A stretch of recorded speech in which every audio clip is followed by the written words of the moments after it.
When you hear the term Duke and Duchess, what do you think of? A powerful aristocratic family with lots of money, perhaps. In fact, this may be true for some of them, but not all. In this video, we're going to find out the truth about the duties of a Duke and Duchess. So make sure to watch until the end. Also, please subscribe so that you don't miss any new videos. Thanks. Now let's get started. We will begin with the basics. What is a Duke or Duchess? In short, a Duke or Duchess is a member of the aristocracy. More specifically, it is the highest rank in the peerage of a kingdom or empire.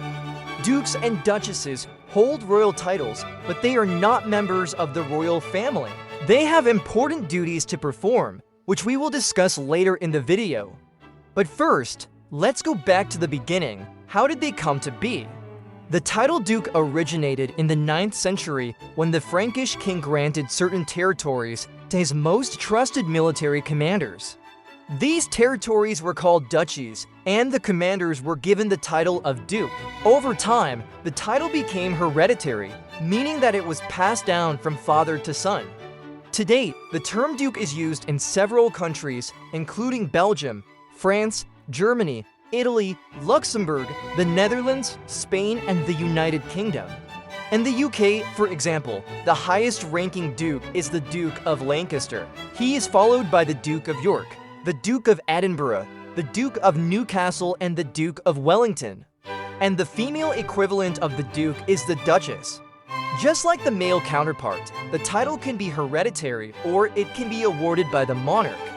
The first English Duchess was created in 1364 when Edward III created his wife, Queen Philippa, Duchess of Lancaster. Since then, many women have held the title of Duchess, including Catherine Parr, Duchess of York, and Sarah Churchill, Duchess of Marlborough.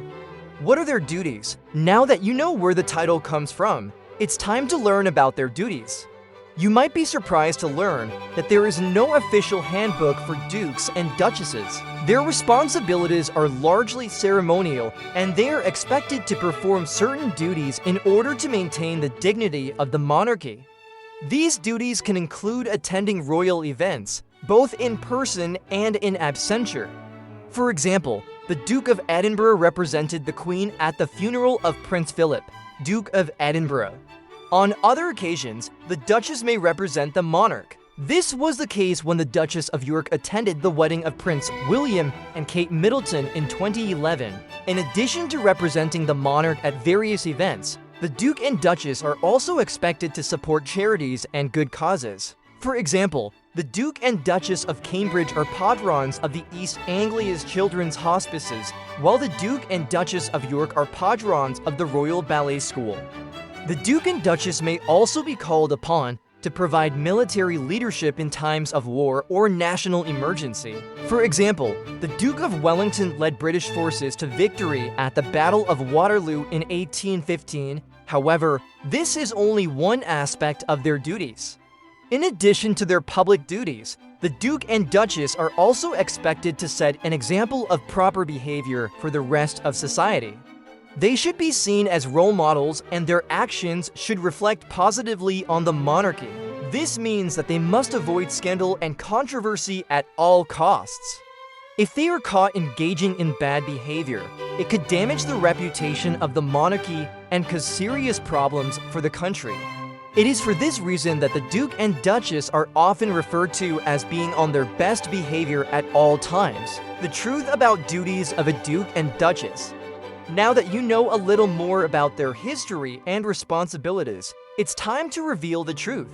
Contrary to popular belief, the Duke and Duchess are not necessarily rich or powerful. In fact, many of them live relatively humble lives. They may have to work hard to make ends meet, and they don't always have access to the kind of power and influence that you might imagine. While some may enjoy a comfortable lifestyle thanks to their noble title, others may struggle financially. Furthermore, the Duke and Duchess are not necessarily related to the royal family. As we mentioned earlier, they hold royal titles, but this doesn't automatically make them part of the inner circle. They may have to work hard to gain favor with the monarch and other members of the royal family in order to secure their position and influence. Finally, the Duke and Duchess are not necessarily respected or admired by everyone. In some cases, they may be seen as out of touch with ordinary people, and their lavish lifestyles and privileged status can make them unlikable. Additionally, their close ties to the monarchy could make them unpopular during times of political turmoil or social unrest. We hope that you enjoyed learning the truth about the duties of a Duke and Duchess. If you did, please subscribe so that you don't miss any new videos. Thanks for watching.